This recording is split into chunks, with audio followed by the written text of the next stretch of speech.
Welcome to Natural-Born Talents.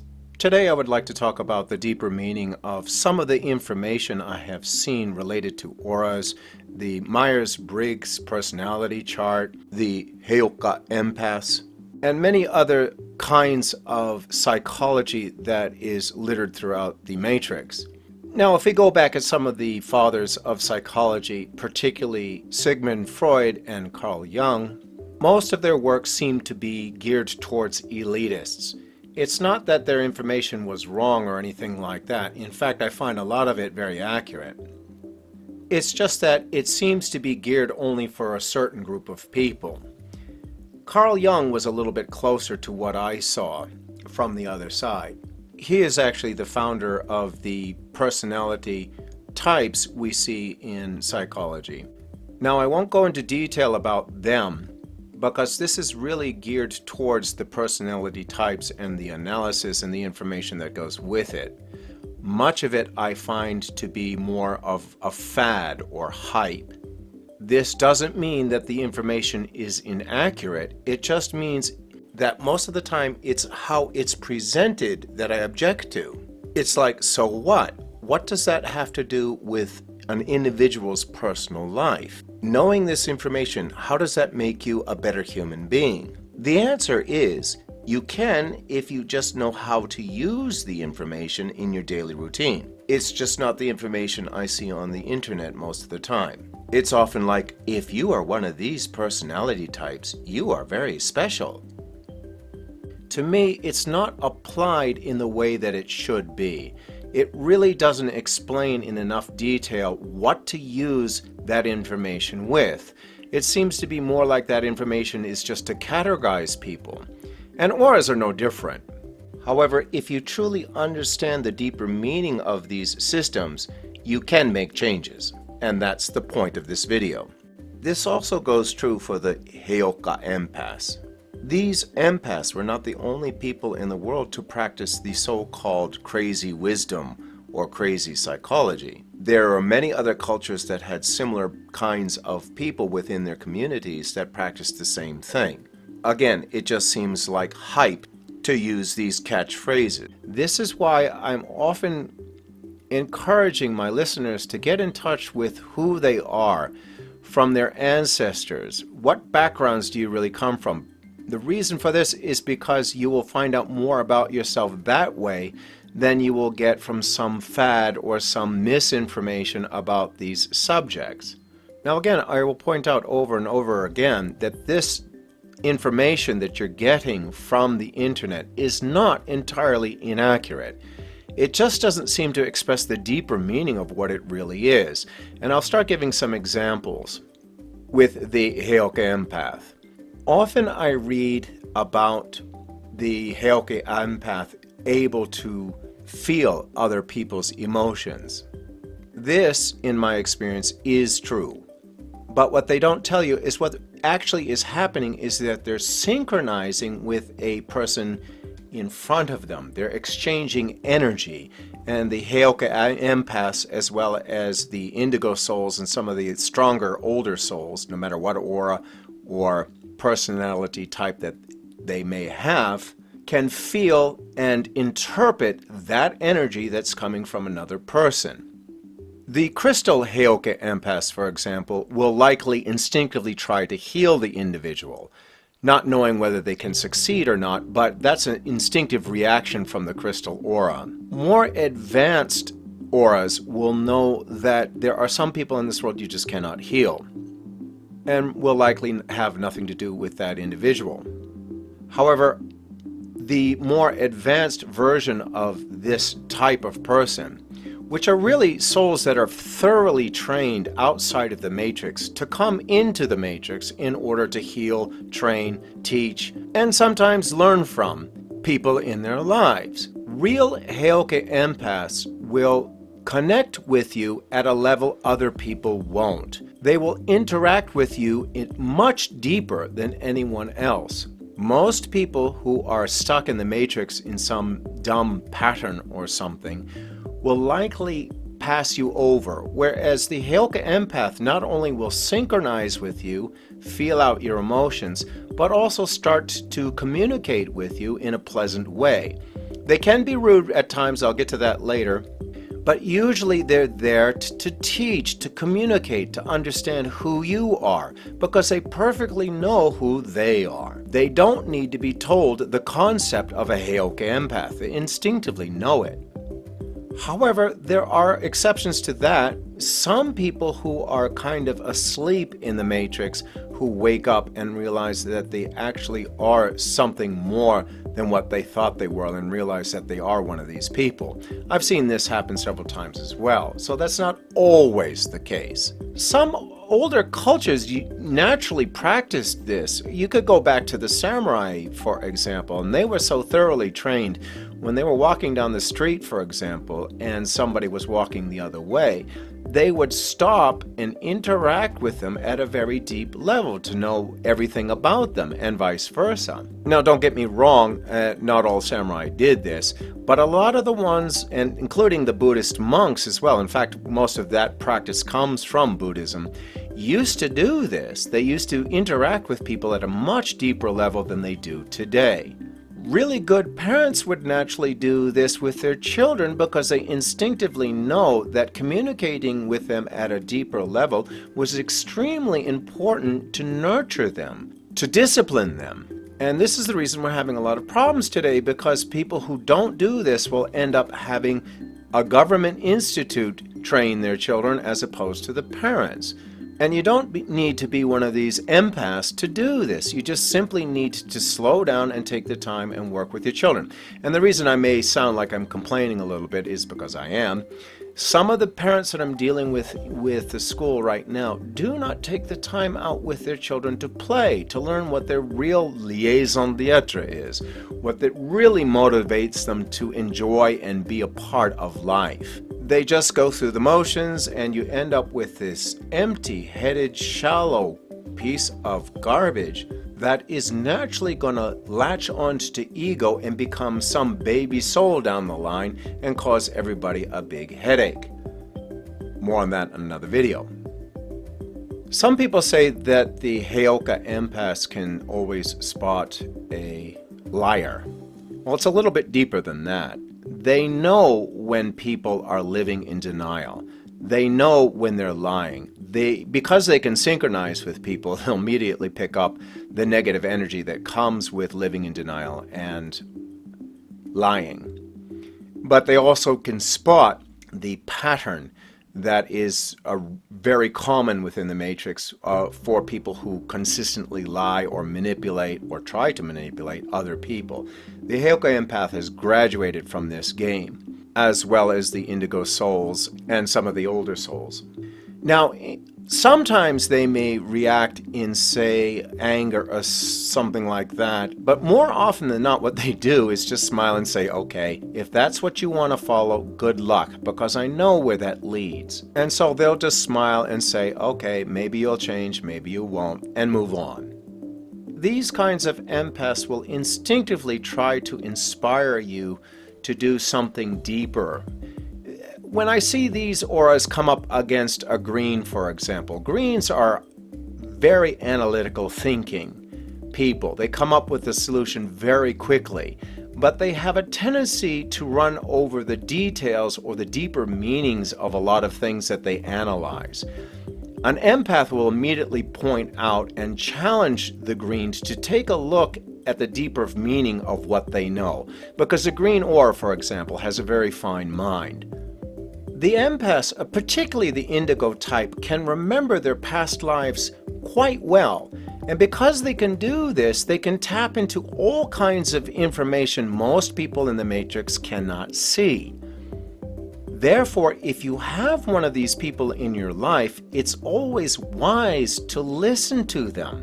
They have all kinds of techniques and talents that they could bring into your life and your world to make everything far more interesting than it may be in the humdrum patterns passed out in the matrix. They are a true gift to have around, but they're not egotists, so they don't like being praised for that. They just like to be with people, play with people, learn from people, teach people, pursue their creative outlets, etc., etc.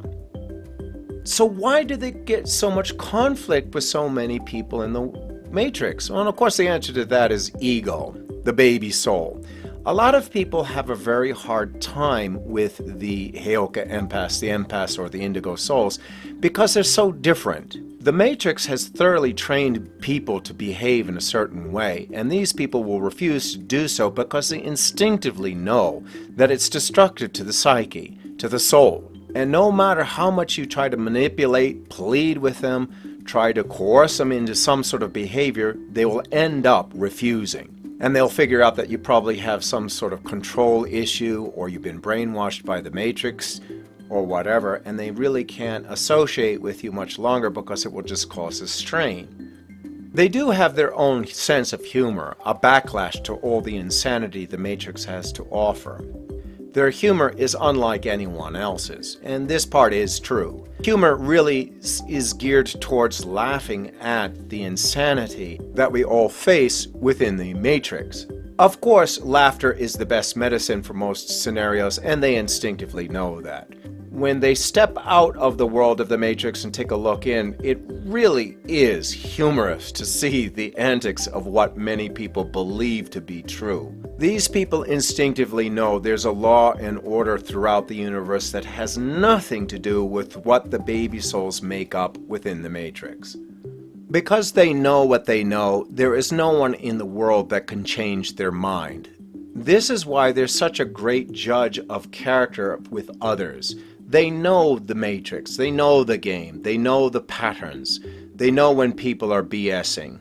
Therefore, they can very accurately estimate, in some cases, what aura they have, what personality type they are, but more often than not, their general state of character, whether they're a good person or not. Some will even know if they're going to make it out of the Matrix or not when the game of the Matrix ends. They can even guess when someone may end up in the inferno or something simply because they know that that person is too far corrupt to salvage. But again, this is something they always think privately and will never talk openly about. The crystal Heoka empaths are very good at healing, and so they will often synchronize with someone and mimic their behavior. This is why they're sometimes called the Great Mirror. I've seen that written somewhere. What this really means is that they're synchronizing with an individual and they're trying to heal the negative psychosis within that individual subconsciously. Therefore, the crystal empaths often need to take time out from life in order to heal themselves so they don't overload themselves with all the quirky and negative personality complexes that are in the matrix within an individual. They'll instinctively try to heal that person by synchronizing with them, mimicking them, and try to make adjustments in order to heal that individual. But again, they're not very good at making decisions about people they can heal and cannot heal. But they're always willing to try. This gives the crystal empaths often the feeling that they can't wait to die in order to get back to so-called God, because they get tired and burnt out very quickly. They see humanity in the world of the crystal, a place of beauty and love and compassion, when in the harsh reality sets in on the matrix we have at this time, their sense of being gets shattered very easily. The indigo empaths tend to be more interested in their own pursuits, but at the same time, when they're working with somebody in a relationship, they will allow that person to make mistakes in order for them to figure it out themselves. They don't try to heal like the crystals do. They tend to lead through example.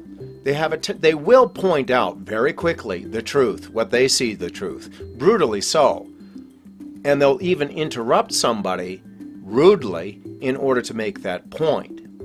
But if you watch them carefully, they're not really being rude. It's that they are trying to point out something they instinctively know to be true from experience. They're pointing out BS for what it is, BS. So they will try to guide you or teach you something that they know will help you move forward within the matrix. Often this is done by getting you to rethink the way things have always been done. The way things always have been done in the matrix is actually kind of psychotic, and these people will kind of point that out. You remember, everything in the matrix is reversed. Everything that is weak and corrupt has power. Everything that is loving and kind and gentle has to struggle.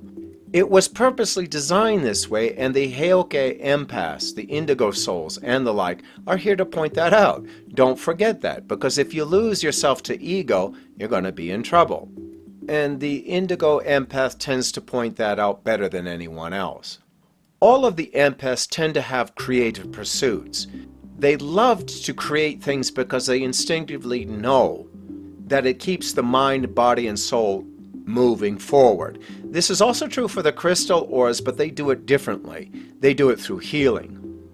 The crystal empaths will know their skill quite well, and they'll take their creative ability and maybe come up with a new technique on healing from what they learned from the matrix. One of the biggest problems with the empaths is that they are overly sensitive. The reason they like to spend time alone and away from all kinds of stimuli is because they can get overloaded easily. Therefore, many of the empaths have trouble sleeping, have to excuse themselves when they get overloaded from time to time. These people need to have their freedom in order to have their thoughts not jammed by the frequencies of the internet, for example, and other things that go out through the matrix in order to remember who they are. I've noticed that often if they get overstimulated, they will just simply shut down. Okay, now let's go on to the next subject. The next subject is about the Myers-Briggs personality types. Now, this originally came from Carl Jung, as explained earlier, but was later adapted to all these different kinds of personality types. And people could easily argue that isn't that any different from auras? Auras are personality types too. Yeah, but there's two big differences I'd like to point out. One difference is that Carl Jung created this from the world of the matrix, the psychology of the matrix. This wasn't by any energy field. What the aura is an energy field that some people can actually see and feel. And Dr. Bowers, who was one of the first people to put out the psychology behind auras, was a person who could actually see these auras, note their personalities and behavior patterns.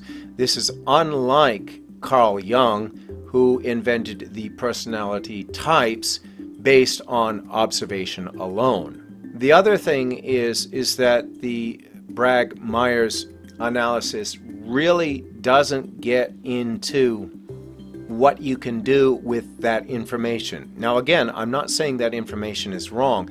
I just don't see the applied application to that information as accurate as I can see within the auras. And again, the aura analysis is not infallible either. There are mistakes sometimes I see, even Dr. Bowers had pointed out. But in my experience, it's much more accurate. These things, again, are only to tell you what shirt you wear when you come into the matrix, what your purpose is. They're little hints for that. They don't tell the whole story. I have never seen any of these kinds of personality type analysis that cover everything. The soul is a very complicated thing, and there is no one psychological analysis that will cover it all. You are what you are, and that goes far beyond auras or the Myers-Briggs character analysis. This is why I often encourage people, again, to look into your ancestral background. That may give you a bigger hint of what you are and what you're here for more than anything else. If you come from an African shaman ancestry or a Celtic ancestry, or a Shinto, Buddhist, or any of these other ones. There are millions. I have some people on this channel who have talked to me. They got in touch with their ancestors through channeling, much like the Yuta-sans in Okinawa and some of the early witches in the Celtic practices, and so on and so forth. They could contact their ancestors through meditation or directly, and they had pointed out who they are, where they come from, what their purpose is, and this seemed to be much more accurate than any of these other character analyses. Other people have tried drugs, and some of the psychedelic drugs will allow you to see some of these things, but there's problems with drugs. They can become addictive and they can damage you psychologically or physically. So you may want to choose to stay away from that path. However, I have talked to some people who have used this method in order to see more clearly, and I can't argue it. It's just not for me. Anything a drug can do, you can do through meditation or some other spiritual practice to achieve the same effect. It just takes longer. But at the same time, you'll be spiritually advancing yourself to get the same result. In the last part, I'm going to recap the basic levels of souls within the Matrix. Now again, there are many kinds of souls, so this is only going to cover the very basics. The old souls are going to be very much like the empaths you've heard throughout this video. The medium old souls are going to have some of the traits of the empaths and some of the traits within the Matrix. These people are struggling to become more skilled within the Matrix in order to become a full empath. Basically to clear the Matrix so they don't have to come back unless they will to. The medium souls, those who have got pretty much an idea how the Matrix is run but are working on some issues.